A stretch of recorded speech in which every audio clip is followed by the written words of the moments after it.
Vamos lá então para a palavra de Deus. Tem um texto que eu gosto muito, está em Tiago capítulo 5, versículo 16. A parte B desse versículo representa algo muito importante para nós cristãos, amém? Então Tiago capítulo 5, versículo 16, na versão nova, na NVI, diz assim: portanto, confessem os seus pecados uns aos outros e orem uns pelos outros para serem curados. Amém? Agora, essa parte é muito importante também nesse texto. Diz assim, ó: a oração de um justo, ela é poderosa e ela é eficaz. Ela é o quê? E eficaz. O título da minha mensagem nessa noite é: a oração de um justo, ela é poderosa para te livrar da condenação do inferno, e ela é eficaz para te transformar à semelhança de Cristo. Você pode repetir isso comigo para gravar ao seu coração? Diga comigo após mim assim, ó: a oração de um justo é poderosa para te livrar da condenação do inferno. Agora, e eficaz para te transformar à semelhança de Cristo. Hoje nós estamos aqui nesse domingo, e é um domingo de celebração, ao qual a gente celebra a ceia do Senhor, onde nós fizemos o quê? Memória daquilo que Jesus fez na cruz do Calvário por nós, amém? Nós trazemos a memória do sofrimento na cruz, e quando nós olhamos para a cruz, o que nós enxergamos? Nós enxergamos lá pecados sendo perdoados. Quando nós olhamos para a cruz, nós enxergamos isso: o Senhor nos perdoou. Quando nós olhamos, fizemos memória da ceia, da cruz, que olhamos para a cruz, nós enxergamos que Jesus nos justificou diante de Deus. Ele rasgou o véu e fez que o homem hoje possa ser amigo de Deus. Nós somos amigos de Deus por aquilo que Jesus fez na cruz do Calvário. Jesus na cruz do Calvário, ele traz o relacionamento do homem com Deus, porque estavam separados, amém? Por mais que você orasse, Deus não estava te ouvindo, porque você estava separado. Mas Jesus morre na cruz para que agora você tenha o livre acesso a Ele, amém? Por isso que você pode transbordar em oração, por causa da cruz. E aí eu quero te perguntar: a oração é importante na sua vida? Será mesmo que a oração é tão importante na sua vida? E por que você muitas vezes escolhe coisas sem orar antes?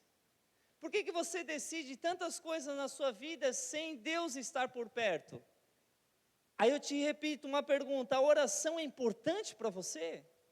O relacionamento, esse canal aberto que temos hoje por meio da cruz até o coração do Pai, é tão importante mesmo, sendo que hoje parece que a gente caminha assim a importância de orar e consultar a Deus os desejos dEle para a nossa vida. Aí quebramos a cara e perguntamos para Deus: Deus, por que eu estou sofrendo? Então será que realmente é importante a oração? Sabe, uma pessoa que se diz cristão, mas ela não tem uma vida de relacionamento em oração com Deus, ela pode em algum momento de sua vida interromper a salvação na vida dela. Vou repetir: uma pessoa que se diz cristão, mas não tem vida de relacionamento em oração com Deus, pode em algum momento da vida interromper a salvação em sua vida. Aí você vai pensar: mas a salvação não é por meio da graça, um dom, um presente merecido a Deus? Sim, é. Nós não merecíamos e Ele nos deu a salvação. Eu creio de todo o meu coração que não é por força, esforço de homem, mas é por aquilo que Ele fez na cruz do Calvário. Não é por obras, é pela graça, é por Ele. Só que, se você não tiver um relacionamento para se manter salvo, vai chegar um momento que você pode cair dessa graça. Então a oração ela é importante em sua vida. Pense comigo, a oração não é um esforço para você ser salvo.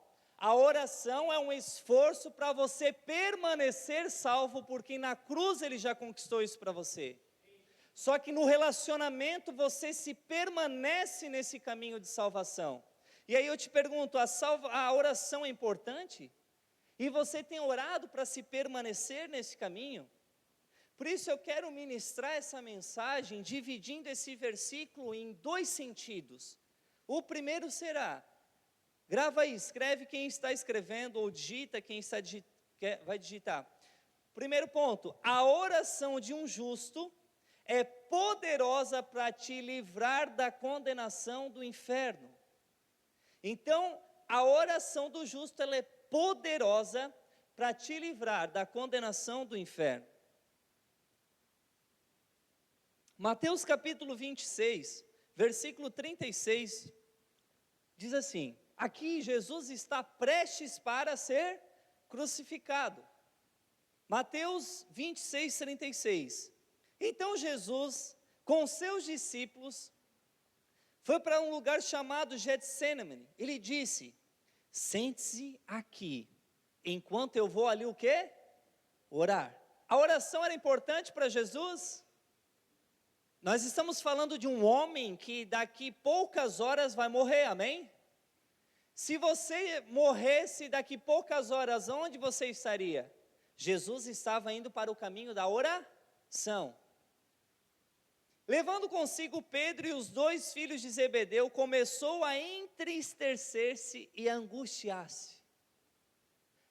Ou seja, as emoções de Jesus Cristo começaram a se destacar dentro dele, tentando tirar ele do foco da sua missão, porque a missão de Jesus sempre foi vir para a terra, para morrer para os pecadores, na cruz do Calvário.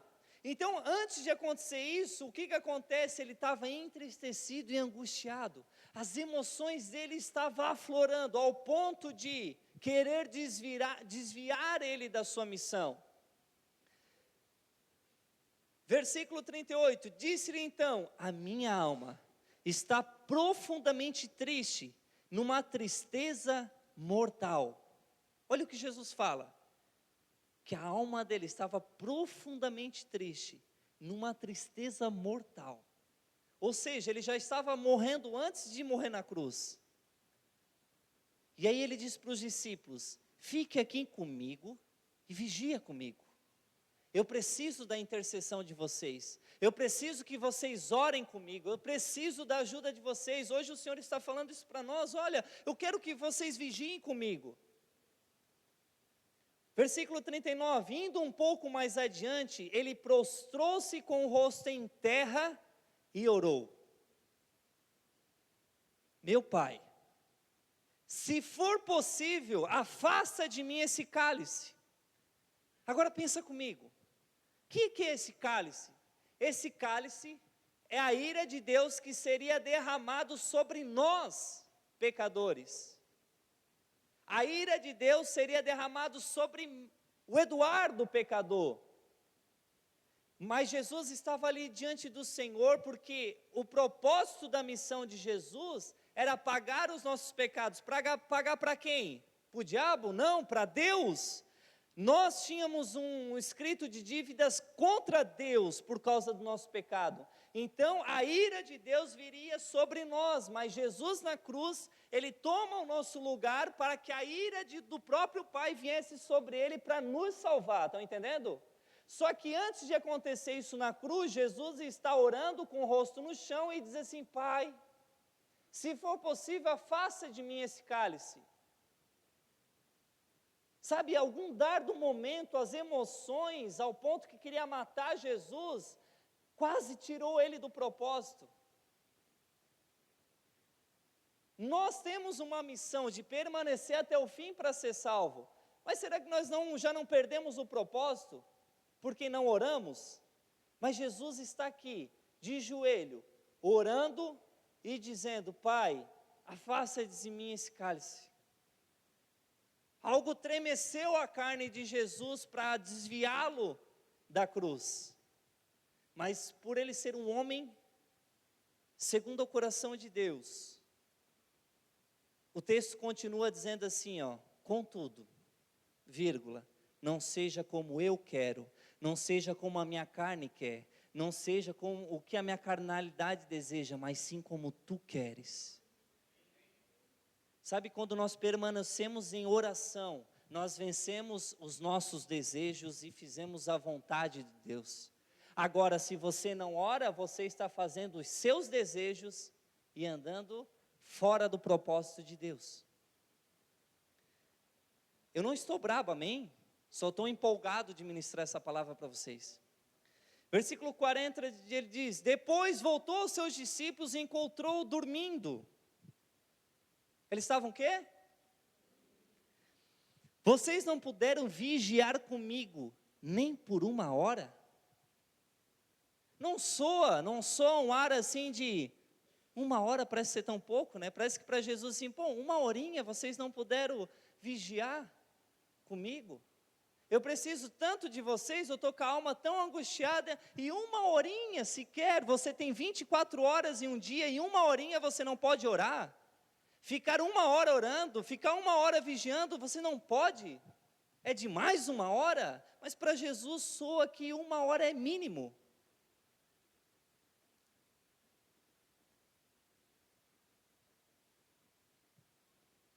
E o texto continua dizendo, 41, vigiem e orem, para que não caiam em tentação. O espírito está pronto, mas a carne é fraca. O espírito está pronto, mas a carne é fraca. Sabe o que ele está falando aqui? Jesus acabou de ser tentado pela carne. Naquele momento que Jesus falou assim, Pai, contudo, afaste-me esse cálice, a carne estava gritando, dizendo, não, vai doer lá na cruz, tu vai sofrer. Aí Jesus volta e vê os discípulos dormindo e, vocês não puderam, eu acabei de passar por um momento que a carne quis sobressair ao espírito, e vocês estão aí dormindo. Aí Jesus já ensina, no meio ao sofrimento, ele ensina, então, vigiem e orem, para que vocês não caiam na carne, para que vocês não caiam nos seus desejos. Jesus, no meio da dor, ainda estava ensinando a eles, cuidado, o seu espírito está pronto, porque o espírito almeja as coisas de Deus, mas a tua carne é fraca. E Jesus então repreende os seus discípulos com aquilo que ele acabou de passar. Isso é muito interessante, a gente precisa cuidar muito nesse sentido. Olha só que interessante um texto aqui. Por isso que a oração em nossa vida, ela é fundamental para que nós permanecemos salvos, amém? Vigiem e orem para que não caiam em tentação, porque se cair na tentação, consuma o quê? O pecado. E o resultado do pecado é a morte. Para quê? Tão certo então que é muito fácil de nós cair da graça salvatória? Que quando nós escorregamos numa tentação e consumamos o pecado? Mateus 24, 3, tem um texto que me chama a atenção, que diz assim, Mateus 24, 3. Tendo Jesus assentado, isso um pouquinho antes de tudo isso acontecer no monte Getsemane. Tendo Jesus assentado no monte das oliveiras, os discípulos dirigiam-se a ele em particular e disseram, dize-nos, quando acontecerão essas coisas? Ele estava a fim de saber quando era o fim dos tempos. E qual será o sinal da tua vinda e dos fins dos tempos? 4. Jesus respondeu, cuidado, que ninguém os engane. Grava isso. Pois muitos virão em meu nome dizendo, eu sou Cristo, e enganarão a muitos. Vocês ouviram falar de guerras e rumores de guerras, mas não tenham medo, é necessário que tais coisas aconteçam, mas ainda não é o fim. Nação se levantará contra nação, reino contra reino, haverá fome e terremoto em vários lugares. Tudo isso é o início das dores. Então eles o entregarão para serem perseguidos e condenados à morte, e vocês serão odiados por todas as nações por causa minha. Naquele tempo, muitos ficarão escandalizados, trairão, odiarão uns aos outros. Numerosos falsos profetas surgirão e enganarão a muitos. Devido ao aumento da maldade, o amor de muitos se esfriará. Agora a chave desse texto. Mas aquele que perseverar até o fim será salvo. Mas aquele que perseverar até o fim será salvo. Versículo 14, e este evangelho do reino será pregado em todo o mundo, como testemunho a todas as nações, e então virá o fim. Mas Jesus, eu quero destacar isso, Jesus falou assim, no fim dos tempos vai acontecer tudo isso, guerra, rumores, muitos se esfriarão do amor e assim por assado, mas aquele que permanecer até o fim será salvo. Agora eu te pergunto, se você não ora, como você vai permanecer até o fim? Se você não tem relacionamento com Deus, como você permanecerá até o fim? Jesus permaneceu até o fim com o Pai? Se Ele não permanecesse até o fim, nós não teríamos salvação, gente. Se aquele momento as emoções de Jesus aflorassem ao tal ponto de ele dizer assim, não Deus, não Pai, eu não vou morrer na cruz, está muito pesado para mim, nós estávamos tudo condenados, mas o que Ele fez? Permaneceu até o fim como uma ovelha calada ao seu matadouro, sem dar uma palavra, morre na cruz por nós. Agora Ele está falando, eu dei a salvação para vocês, amém? Agora permaneça até o fim para ser salvo. E como vai permanecer? O relacionamento, a oração, te permanecerá no Espírito, e assim você manifestará o fruto do Espírito. Porque a carne é fraca, mas o Espírito está pronto.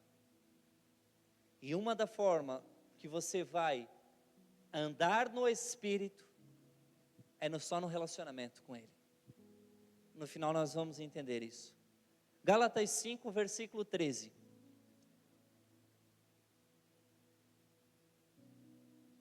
Irmãos, aqui, quem é crente aqui? Quem é crentão? Quem é crentinho? Não, estou brincando. Quem é crente aqui, amém?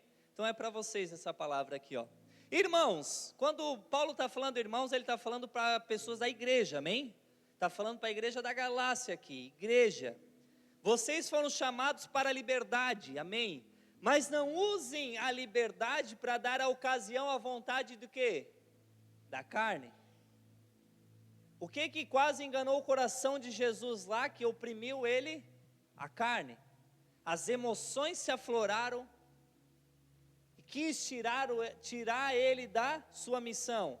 E aqui Paulo está nos alertando, cuidado, vocês são libertos hoje, mas cuidado para que vocês não usem da liberdade para dar lugar à carne. Por qual o propósito da carne? Te tirar da missão. Ao contrário, sirvam uns aos outros mediante o amor. Versículo 14, toda a lei se resume num só mandamento, ame o seu próximo como a si mesmo. Aí eu te pergunto, meu irmão, como nós vamos amar o nosso próximo? Não dá vontade de matar o nosso próximo às vezes? A carne não fala, vai dá-lhe, não, a carne não grita, dá-lhe um tapaço, dá-lhe, sei lá, xinga, pula, dá-lhe com os dois pés. A carne não fala isso? Mas como que nós vamos amar o nosso próximo? Você só ama o seu próximo quando você está cheio do amor de Deus. Porque se você não tem o amor de Deus para amar o próximo, você finge que ama. Aí qualquer coisa se separe. Versículo 15, mas se vocês se mordem e se devoram uns aos outros, cuidado para não se destruírem mutuamente. Isso aqui é igreja, tá? Ele está falando, é uma carta para a igreja. Mas aqui na nossa igreja não acontece isso, amém? Por isso eu digo, vivam pelo Espírito e de modo nenhum satisfarão os desejos da carne. Agora presta atenção. Pois a carne deseja o que é o contrário ao Espírito, e é o espírito que é contrário à carne. Eles estão em conflito um ao outro, de modo que vocês não fazem o que desejam. Então olha só que interessante, eu vou dar uma pausa aqui, quero explicar isso para vocês. Uma pessoa aceita Jesus como Senhor e Salvador, naquele exato momento o Espírito Santo vem e se assenta no teu espírito, ou seja, você começa a desejar as coisas de Deus, aquilo que é certo, amém? Aquilo que é correto, o Espírito Santo começa a te impulsionar a ser bondoso, misericordioso, alegre, e assim por diante. Só que há uma outra natureza dentro de nós, que se chama carne, que é aquela que quer manifestar as loucuras, os desejos. Então há uma guerra dentro de nós, e você, meu irmão, nós é que alimentamos diariamente o qual será mais forte dentro de nós. Se você ora, você vai alimentar o Espírito vai te influenciar para que você pratique as coisas de Deus. Se você não ora, você estará dando a vitória para a carne, ou seja, você está mais apto a manifestar os frutos da carne, ou seja, você vai ficar pecando, que é tudo aquilo que é contra a vontade de Deus. Versículo 18, mas se vocês são guiados pelo Espírito, não estão debaixo de lei ou de condenação. Versículo 19, ora, as obras da carne são manifestas, vê se tem isso na sua vida, imoralidade sexual, que é isso? Adultério, fornicação, sensualidade, tudo aquilo que envolve a prazeres sexuais, impureza e libertinagem. Versículo 20, idolatria, feitiçaria, ódio, discórdia, ciúmes, ira, egoísmo, dissensões, facções, inveja, embriaguez, orgias e coisas semelhantes. Olha o que ele diz agora, eu os advirto, como antes já adverti, aqueles que praticam essas coisas não herdarão o reino de Deus. Para quem que ele está pregando? Para a igreja. E ele está falando, não herdarão o reino de Deus. Então a gente pode, porventura, na nossa caminhada de salvação, nós cortarmos essa caminhada e decairmos da graça de Deus? Uma vez salvo, sempre salvo. Vai, então brinca com a carne para tu ver. Para ver se não daqui a pouco você está tão familiarizado com a carne, que aquilo cauteriza a tua mente e aquilo se torna normal na tua vida, que nem mais crente você não é mais. Paulo está falando, aquele que pratica tais coisas não herdarão o reino de Deus. Ele está falando para crente aqui. Para crente que um dia aceitou Jesus como Senhor e Salvador, que está dando lugar mais para a carne do que para o Espírito. Versículo 24 vai dizer, os que pertencem a Cristo, Jesus crucificam a carne com as suas paixões e os seus desejos. Então essa mesma pessoa, ela tem que crucificar a carne não se converte, ela precisa ser crucificada. O que é crucificar a carne? É você escolher não dar lugar a ela, e você ir todo dia para a cruz, negar a si mesmo, tomar a sua cruz e seguir Jesus. Mas isso aqui não tem cara de pecado, mas se está roubando o teu coração de Jesus, abandone.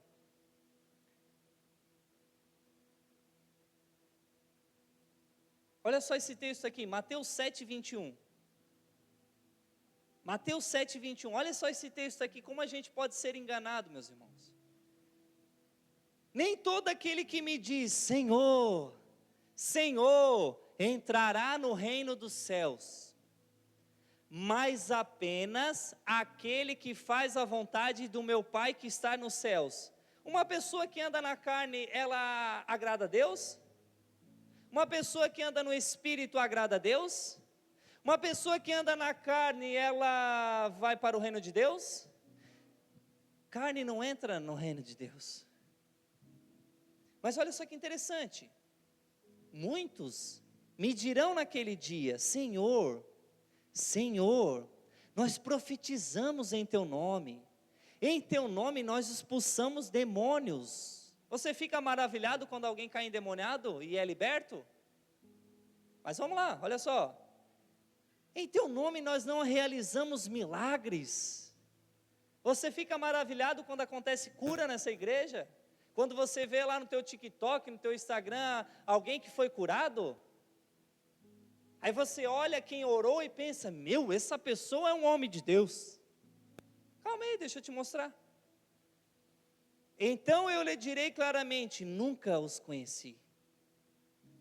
Então são pessoas que chegaram naquele dia, falaram para Deus, para Jesus assim, mas Senhor, tu lembra aquele dia, aquele cara não tinha um braço, eu orei e nasceu um braço, foi um milagre.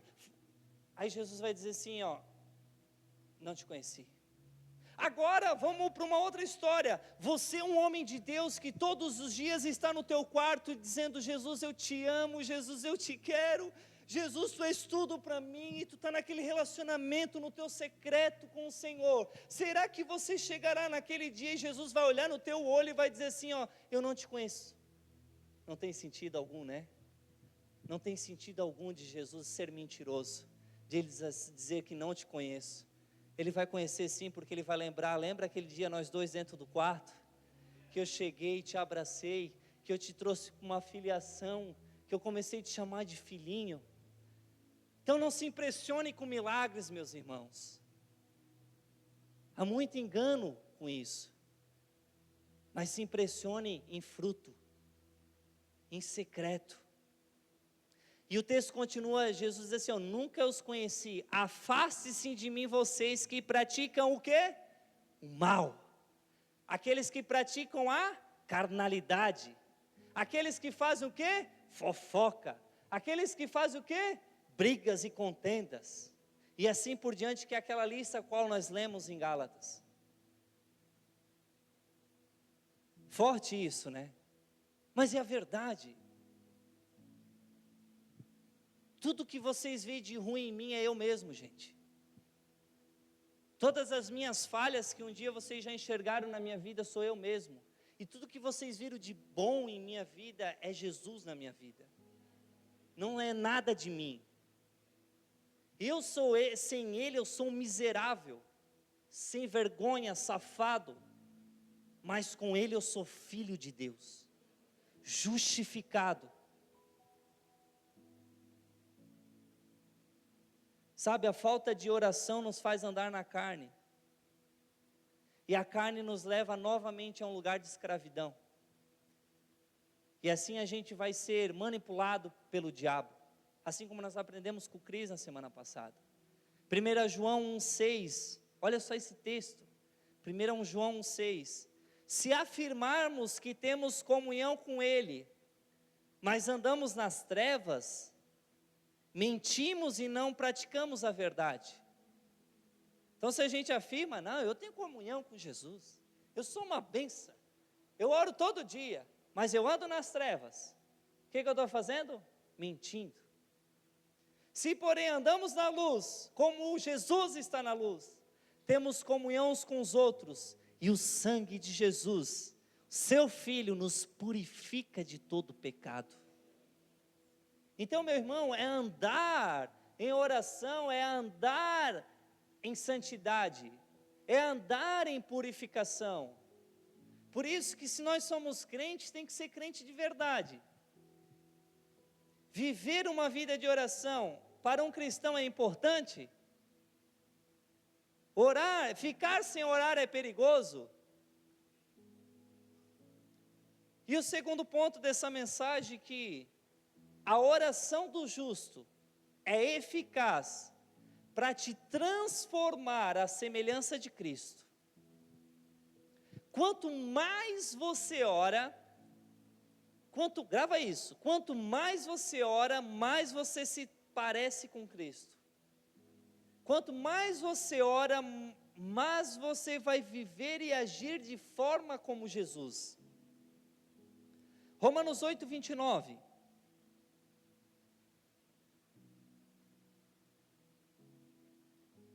Pois aqueles que de antemão conheceu, também os predestinou para ser conforme a imagem do seu Filho, a fim de que ele seja o primogênito entre muitos irmãos.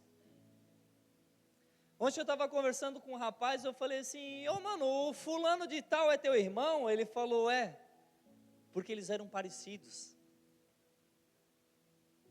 Irmãos são parecidos.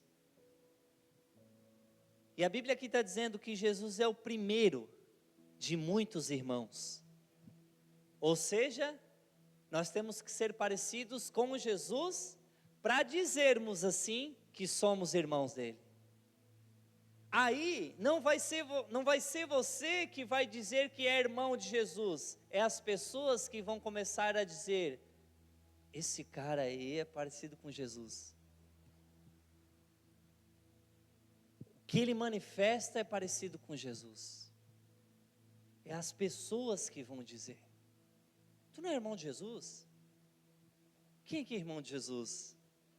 Vocês são metidos a levantar a mão, né? As pessoas têm que falar se vocês são irmão de Jesus. Aquilo que você manifesta vai dizer o que se você é irmão de Jesus.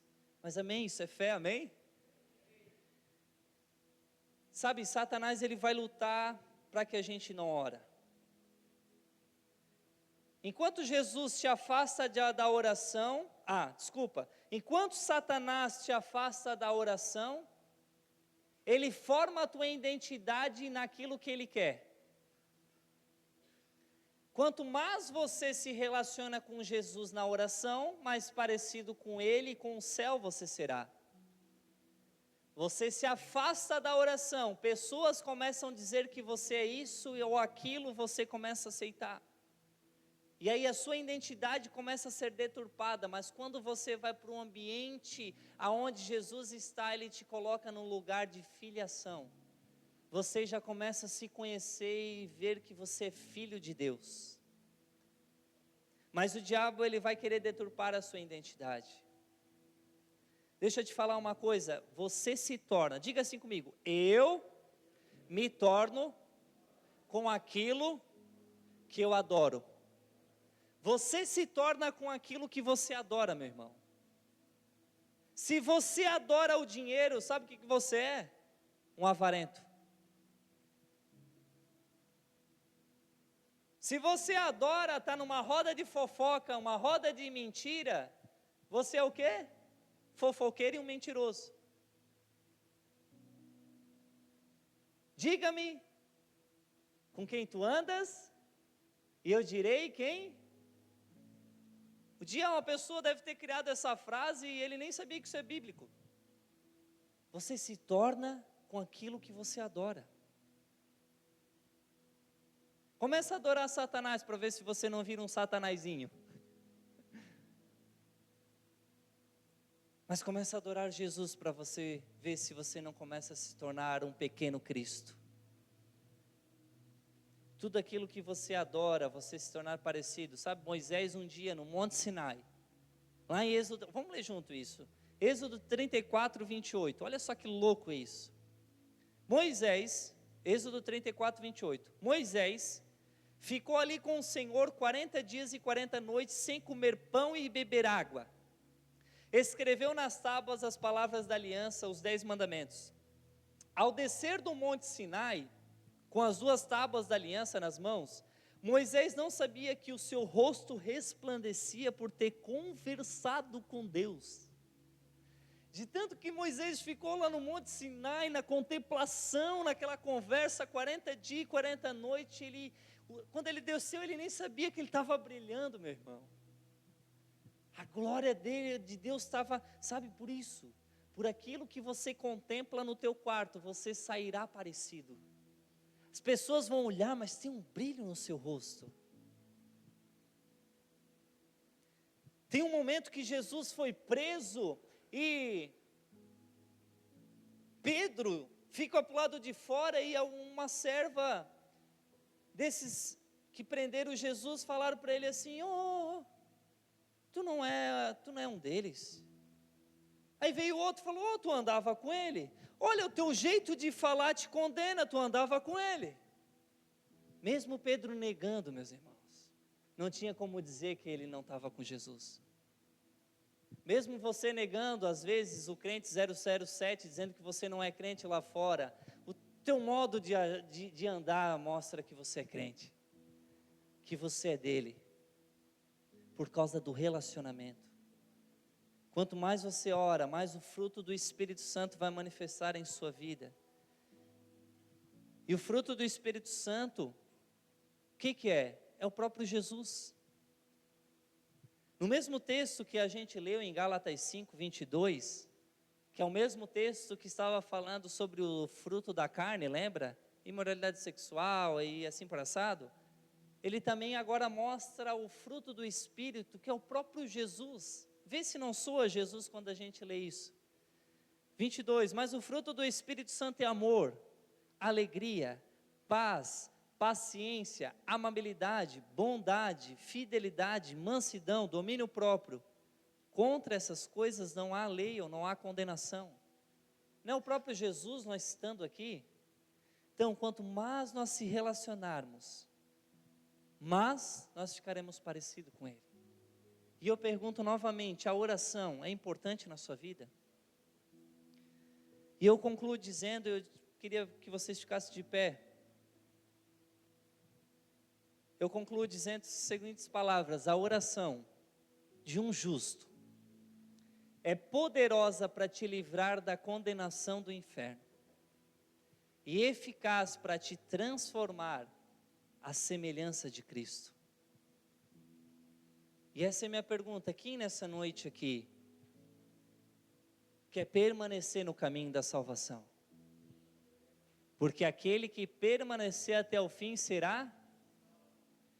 E quem aqui nessa noite deseja se transformar à semelhança de Cristo? Sabe, meus irmãos, o caminho é a oração, o caminho é o relacionamento. Esse é o caminho, não tem outra fórmula. A única coisa que você precisa fazer é primeiramente entregar sua vida para Jesus, para que aí depois você vai começar a influenciar ou ser influenciado pelo teu Espírito. Porque quando nós entregamos nossa vida para Jesus, o que acontece? O Espírito Santo vem e se assenta no nosso espírito, amém? Aí vai começar a manifestar os frutos dentro de você. Meu, como eu estou amoroso, meu, como eu estou querido. E aí começa uma alegria a brotar dentro do seu coração e tu vai dizer: meu Deus, de onde que vem essa alegria? E aí daqui a pouco começa a manifestar uma paz dentro do coração e você começa a pensar: meu Deus, que paz é essa? É porque os frutos do Espírito estão manifestando dentro de você.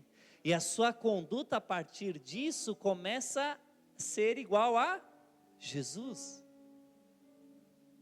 Mas triste é daquele que não tem Jesus no seu coração. Vai querer imitar alguém, mas não vai conseguir. A ideia não é imitar, é deixar ser habitado. Não imite alguém que é parecido com Jesus. Agora deixe a habitação de Jesus que tem nessa pessoa habitar em ti também. Aí você vai começar a manifestar esse fruto. E vai caminhar. Só que eu brinco com isso porque a partir do momento que você entrega a sua vida para Jesus, nem pecar em paz você não consegue mais, amém? Porque Ele vai estar ali dizendo assim: para, muda, vamos lá, permaneça até o fim que você será salvo. Vai, mais um pouco, caiu, se levanta, vamos lá, vou te ajudar. Mas você precisa primeiro ter Ele, amém?